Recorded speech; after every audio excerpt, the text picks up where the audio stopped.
લોકસભા ચૂંટણી પહેલા પીએમ નરેન્દ્ર મોદીએ પહેલીવાર ઇલેક્ટોરલ બોન્ડ મુદ્દે મૌન તોડ્યું છે। નરેન્દ્ર મોદીએ કહ્યું છે કે જો મોદી ઇલેક્ટોરલ બોન્ડની સ્કીમ બનાવી છે તો એ જાણી શકાય છે કે કયા રૂપિયા કોને અને ક્યારે આપવામાં આવ્યા હતા। જે લોકો ડેટા સાર્વજનિક થવા અંગે અવાજ ઉઠાવી રહ્યા છે તેમને પાછળથી પસ્તાવો થશે।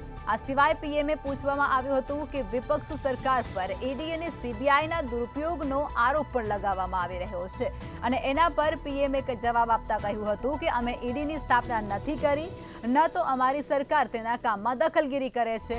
ત્યારે કોંગ્રેસના 10 વર્ષના શાસનકાળ દરમિયાન ઈડીએ માત્ર 35 લાખ જપ્ત કર્યા છે। તો બીજી તરફ કોંગ્રેસ નેતા જયરામ રમેશે પણ આરોપ લગાવ્યા છે કે પીએમ મોદીએ પોતાના ઇન્ટરવ્યુમાં રાષ્ટ્રને ખોટું બોલ્યા છે।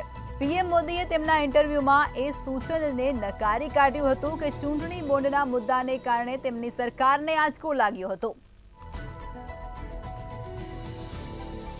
તો આજ મુદ્દે અમારા સંવાદદાતા જયેશ પાટડિયા લાઈવમાં જોડાઈ ચૂક્યા છે। જયેશ, પીએમ મોદી દ્વારા નિવેદનો આપવામાં આવ્યા છે, એક ઇન્ટરવ્યુ આપવામાં આવ્યું છે, તેની અંદર અનેક સવાલોના જવાબો પણ તેમના દ્વારા આપવામાં આવ્યા છે। ઇલેક્ટોરલ બોન્ડના સવાલોનો જવાબ પણ તેમના દ્વારા આપવામાં આવ્યો છે, શું છે માહિતી?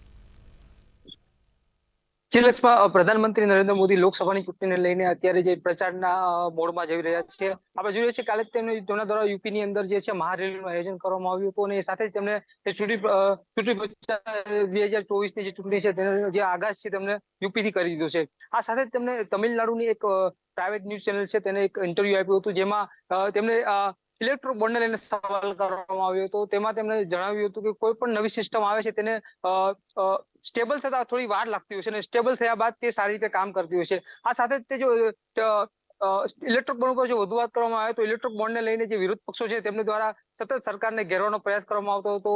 લોકસભા અને રાજ્યસભામાં પણ આને લઈને અનેક સવાલો ઉઠાવવામાં આવ્યા હતા। તેમજ જ્યારે સુપ્રીમ કોર્ટ દ્વારા જ્યારે આ ઇલેક્ટ્રોલ બોન્ડને લઈને એસબીઆઈનું જ્યારે ફટકાર લગાવવામાં આવી હતી ત્યારે વિરોધ પક્ષ દ્વારા જે છે તેનો ખૂબ વિરોધ કરવામાં આવ્યો હતો કે ભાઈ આ મામલે પ્રધાનમંત્રીએ કોઈ જવાબ આપવો જોઈએ। ત્યારે પ્રધાનમંત્રી નરેન્દ્ર મોદી દ્વારા આ જે છે જે ખાનગી ચેનલ જે ઇન્ટરવ્યુ હતું તેમાં તેમણે જવાબ આપ્યો હતો અને કહ્યું હતું કે જે 2014 જે ઇલેક્શન થયું તે પહેલા પણ અલગ અલગ પાર્ટીઓ દ્વારા જે ખર્ચ કરવામાં આવતો હતો અને આ ખર્ચ કઈ જગ્યાએ કરવામાં આવતો, શા માટે કરવામાં આવતો એનું કોઈ જ હિસાબ કોઈ પાર્ટી દ્વારા આપવામાં નતો આવતો। પણ ઇલેક્ટ્રોલ બોન્ડ 2018માં આવ્યા બાદ જે છે તે પારદર્શિતા આવી હોવાનું પ્રધાનમંત્રી નરેન્દ્ર મોદી દ્વારા જે છે જણાવવામાં આવ્યું હતું અને આ પારદર્શિતા દ્વારા આજે કયા પક્ષને કોના દ્વારા કેટલા જે છે ફંડ આપવામાં આવ્યું છે તેનો જે છે એ પારદર્શિતા એક આવી હોય એવું પ્રધાનમંત્રી નરેન્દ્ર મોદી દ્વારા જણાવવામાં આવ્યું હતું। સાથે જ આ મામલે જે છે કોંગ્રેસ તરફથી જયરામ રમેશ દ્વારા કહેવામાં આવ્યું હતું કે ભાઈ પ્રધાનમંત્રી નરેન્દ્ર મોદી દ્વારા જે છે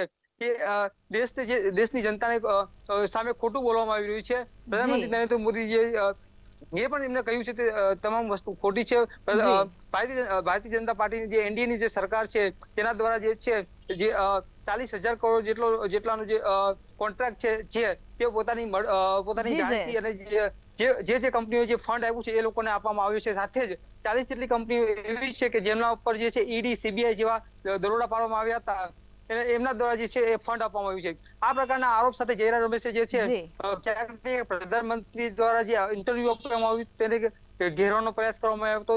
સાથે જ જે ઇન્ડિયા ગઠબંધન છે તેના દ્વારા પણ ગઈકાલે દિલ્હીમાં એક મહારેલીનું આયોજન કરવામાં આવ્યું હતું। તેમાં પણ જે છે એ મહાગઠબંધનના તમામ જે પક્ષો છે તેઓ એક સાથે એક મંચ પર આવ્યા હતા અને તેમનું એક જ કહેવું હતું કે જે ભારતમાં જે વર્તમાન સરકાર છે તે લોકશાહી વિરોધી છે અને લોકશાહીને બચાવવા માટે ક્યાંક ને ક્યાંક આ સરકારને જે છે જવું જરૂર છે। સાથે જ પ્રધાનમંત્રી નરેન્દ્ર જો બોન્ડ ઉપર જો વધુ વાત કરવામાં આવે તો જે ઇલેક્ટ્રોલ બોન્ડ છે તેને લઈને સુપ્રીમ કોર્ટ દ્વારા પણ અનકોન્સ્ટિટ્યુશનલ જણાવવામાં આવ્યું હતું। ત્યારે પ્રધાનમંત્રી નરેન્દ્ર મોદીએ તેને લઈને કહ્યું હતું કે આ સિસ્ટમમાં બદલાવ આવશે પણ એમાં થોડોક ટાઈમ લાગશે। જી, તમામ વિગતો સાથે જોડાયા તે બદલ આભાર।